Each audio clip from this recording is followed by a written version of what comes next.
kapal merah daerah Kelapa Jakarta Selatan menerima teror terhadap para babis merupakan tindakan yang kasus segera diungkap secara tuntas. Itu ada satu kasus yang reporter atau jurnalis Tempo tuh diteror sama kepala babi, guys. Jadi sepenting apa sih kebebasan pers kita itu? tuh- Kita kupas.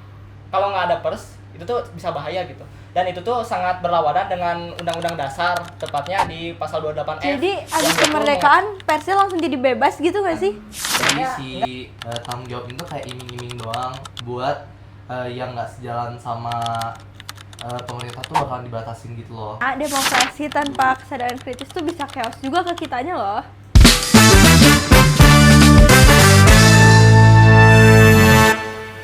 Halo semuanya, kembali lagi di PKN Podcast Keren Nasionalis. Nah, jadi di episode kali ini kita bakal bahas apa nih, Min? Nah, di episode kali ini kita tuh bakal ngebahas tentang kebebasan pers di era digital. Oh my god, tapi ngomong-ngomong soal pers, kita nggak mungkin berdua doang ya. Nggak mungkin Kita bakal dong. panggilin Atta sama Bagas. Silahkan. Masuk.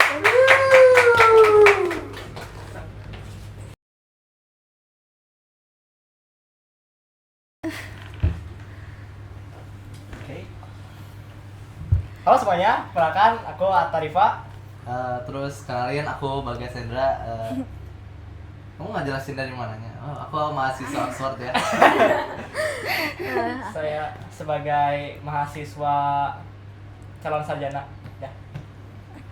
Nah, Atta dan Bagas kita di sini tema hari ini tuh kita ngebahas tentang kebebasan pers di era digital nih. Nah, ngomong-ngomong soal pers, kayaknya aku ingat sesuatu deh. Kalian ingat gak sih di awal tahun tuh ada satu kasus yang reporter atau jurnalis Tempo tuh diteror sama kepala babi, guys, di depan kantornya. Kalau nggak salah itu Francisca itu ya. Iya. Menurut Atta nih, pers itu apa sih? Boleh jelasin nggak? Jadi menurut aku pers itu adalah sebuah lembaga yang memberikan informasi kepada masyarakat, baik melewati media cetak ataupun media digital. Jadi sepenting apa sih kebebasan pers itu? Kita kupas satu-satu dari sejarahnya dulu kali ya. Nah, pers itu udah ada dari sebelum Indonesia merdeka nih, terutama kayak koran gitu. Itu dipakai sebagai media buat nyemangatin rakyat-rakyat, pokoknya buat melawan penjajah, guys. Itu benar banget. Jadi sebelum kemerdekaan tuh banyak banget tokoh pergerakan Indonesia yang make media tuh buat nyebarin informasi atau nyebarin kayak ide-ide nasionalisme. Jadi pers ini tuh bisa dibilang jadi bagian dari revolusi gitu loh. Jadi abis kemerdekaan persnya langsung jadi bebas gitu gak sih?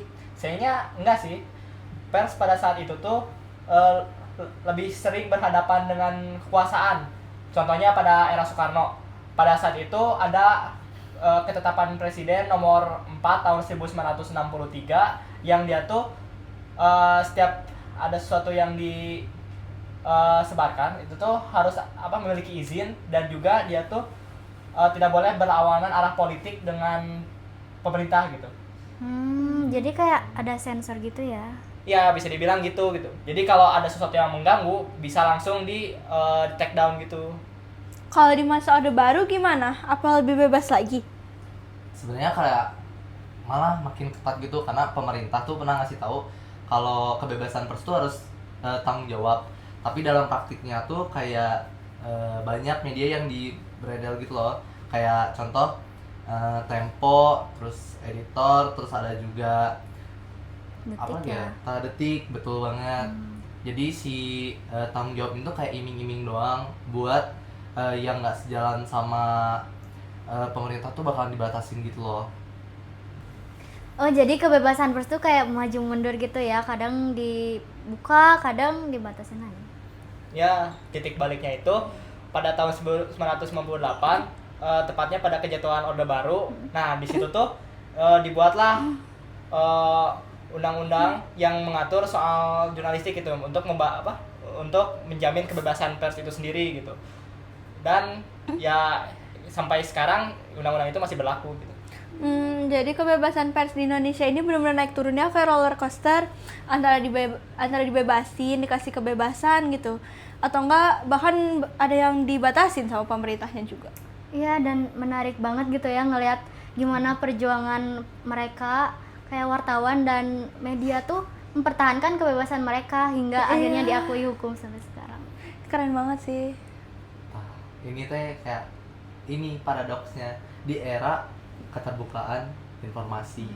Jadi kayak di sisi lain si teknologi itu dipakai buat menyampaikan pendapat-pendapat dari orang-orang yang sebenarnya ya udah orang-orang biasa doang. Tapi di sisi lain juga kayak pers itu kayak apa ya, terancam gitu loh, karena banyak pihak-pihak yang dari nggak disorotin tuh mengancam juga. Terus ada juga ancaman dari fisik, ancaman dari digital, terus ada juga yang paling parah tuh ancaman hukum, malah takutnya kan kalau hukum bisa jadi ya sampai masuk penjara. Ancaman digital tuh yang kayak gimana sih guys? Misalnya serangan cyber ke berita, kemudian ada juga doxing jurnalis. Nah, juga ada upaya untuk menggunakan UU ITE untuk menekan jurnalis dengan alasan pencemaran nama baik gitu. Padahal mereka hanya menjalankan tugas jurnalistik. Padahal kan pers itu disebut sebagai pilar keempat ya, yang artinya peran mereka tuh penting banget gak sih buat kayak menjadi pengawas kekuasaan gitu, biar kekuasaannya jadi nggak semenang-menang. Iya, bener banget. Ya, benar banget. Jadi dengan ada pers gitu ya, kita tuh kalau nggak ada pers itu tuh bisa bahaya gitu. Dan itu tuh sangat berlawanan dengan Undang-Undang Dasar, tepatnya di pasal 28F yang dia tuh mengatur soal menjamin hak setiap orang untuk mendapatkan informasi dan juga komunikasi gitu. Ya, bisa dibilang kebebasan pers itu bukan cuma soal jurnalis yang bebas nulis, bebas ngepublikasiin apa-apa, cuman bisa juga dari hak-hak masyarakat yang mereka tuh sebenarnya berhak guys dapat informasi yang faktual, yang bener-bener dan gak ada hoax-hoaxnya gitu. Transparan ya. Iya. Oh, ini itu tuh benar juga, tapi malah bisa lebih parah kalau ada demo atau isu-isu politik yang lagi sensitif gitu loh. Kadang si jurnalis itu pas di lapangan bisa terkena imbasnya, kayak didorong lah, terus diserang, bahkan sampai bisa dituduh gitu loh, karena dianggap kayak apa ya, dia berpihak ke yang lain. Jadi karena itu tuh apa ya, padahal jurnalis ini tuh kerjanya tuh cuma ya ngumpulin informasi, terus netral juga, terus ya udah habis itu nyampein fakta, nggak ada yang lain gitu loh.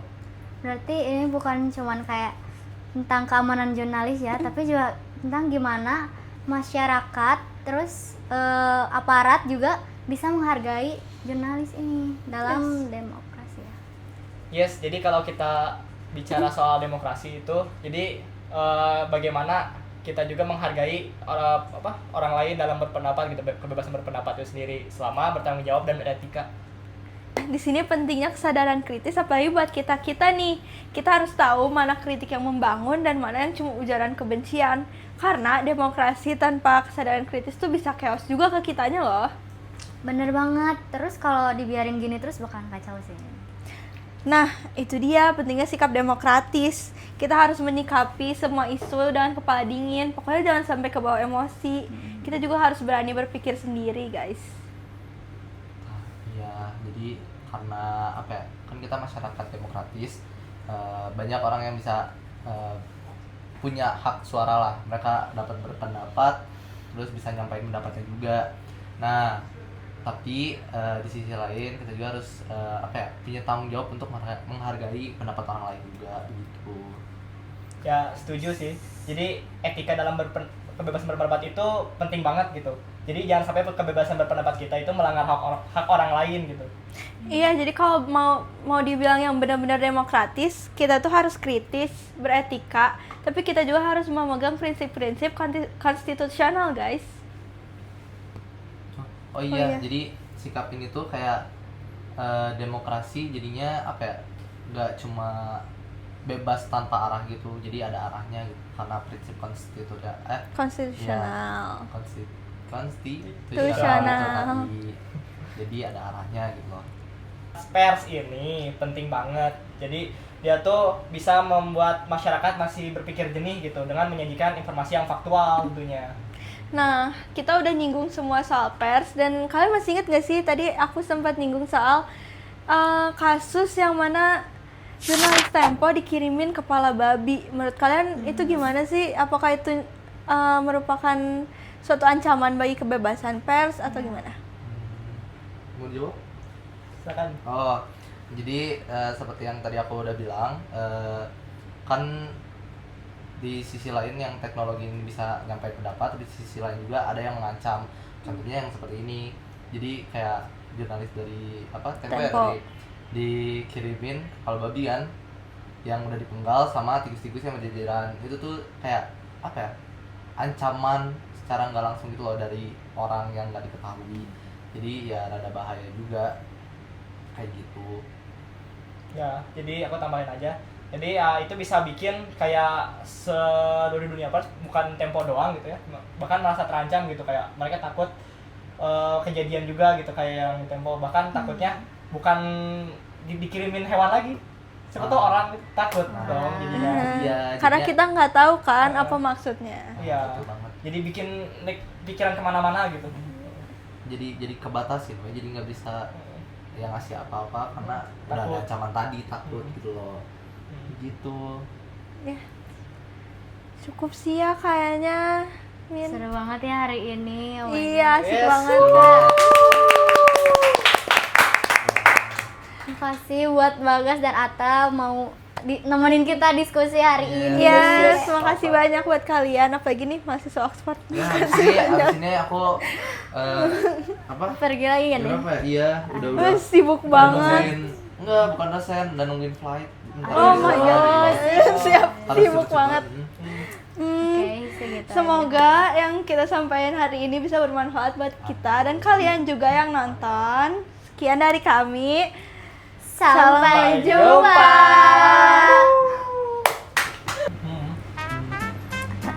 Emang aku langsung Maaf. cut.